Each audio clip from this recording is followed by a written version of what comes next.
We start now with the discussion of the Brill building, or more specifically, the Brill building approach to popular music. In many ways, the Brill building is the successor to the Tin Pan Alley approach that we discussed in the first week. It's an approach that is very much focused on music publishing.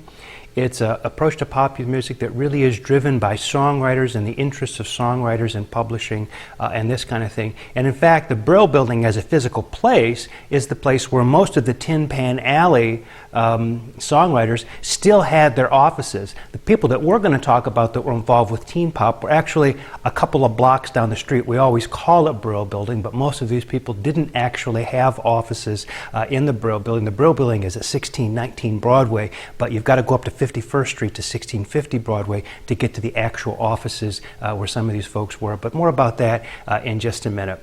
The Brill building approach, again, returns us back to a time when songwriters do the songwriting, performers do the performing, and publishers do the publishing, and we have a rise now of the role of the producer, which is a record producer, which is a new thing that happens. So let's talk about that a little bit. Let's start with a discussion of Jerry Leiber and Mike Stoller. Jerry Leiber and Mike Stoller are probably, in the period up to the arrival of the Beatles and Dylan in the 60s, maybe the most important songwriters in rock history up to that point. Leiber and Stoller started out writing songs in Los Angeles. They were a couple of white guys who really, in many ways, blended in and became part of the African American community in Los Angeles.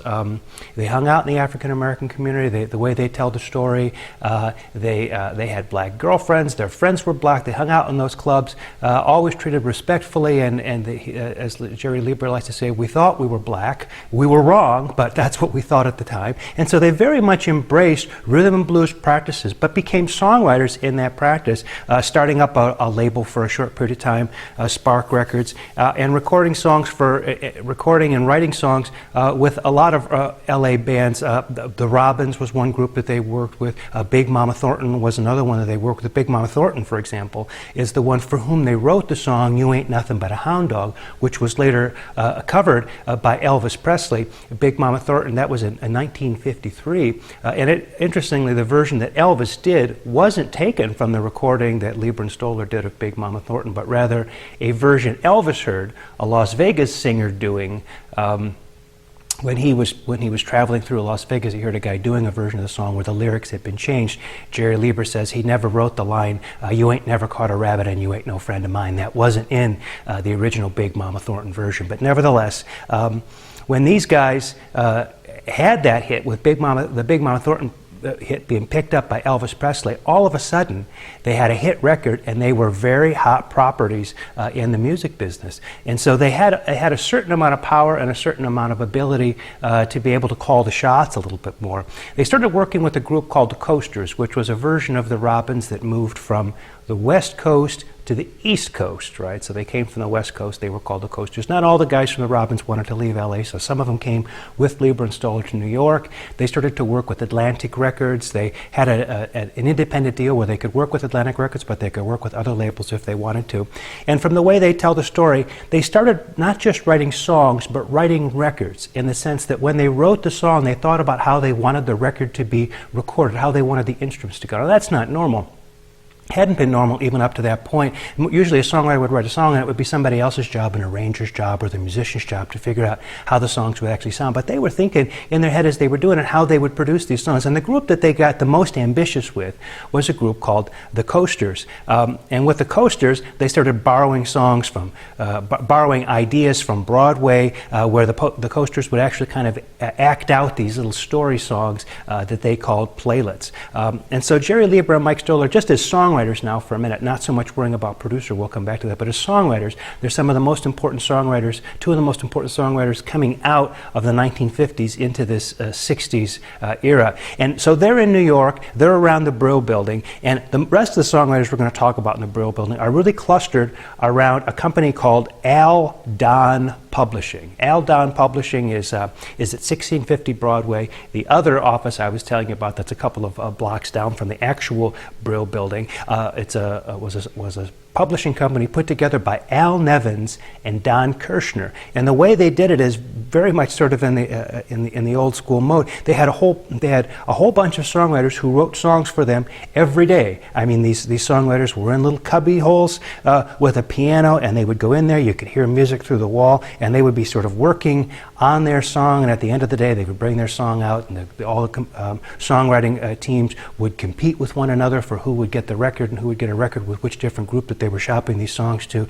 And so it was really a kind of a pop songwriting shop or workshop or factory or something like that was going on there at Aldon Music. Here are some of the important songwriters that came out of that.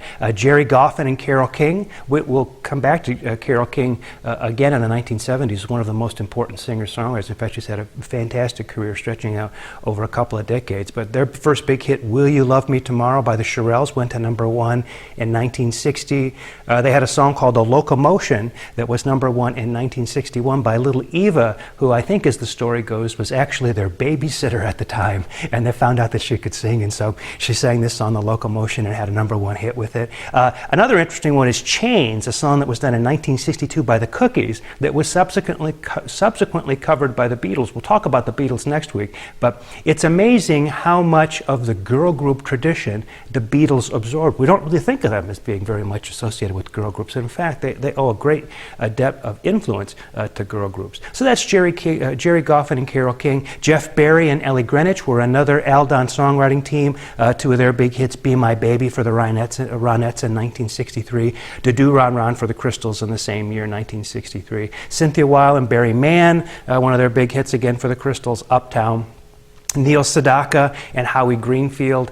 Calendar Girl was a hit they had in 1961. Breaking Up Is Hard to Do, a number one hit for them in 1962. A lot of those Neil Sedaka, Howie Greenfield songs were sung by Neil Sedaka, who was kind of a teen idol of his day. It's interesting, that song, Breaking Up Is Hard to Do, came back in 1975. Neil Sedaka did a whole new version of it and really had a kind of revivified career in the 1970s. But when you take all of these people together and the songwriting that's going on and producing song after song after song like this, actually hit song after hit song, all to sort of in the service of this publishing company, Aldon, you really get a sense of what the Brill Building is. So from here forward in the chorus, whenever I refer back to Brill Building, I'm really referring back to this sort of professional environment of songs written specifically for the teen market, songs written by songwriters who aren't themselves performers. Neil Sedaka and Carole King kind of being exceptions, but nevertheless, most of these songwriters are not performers.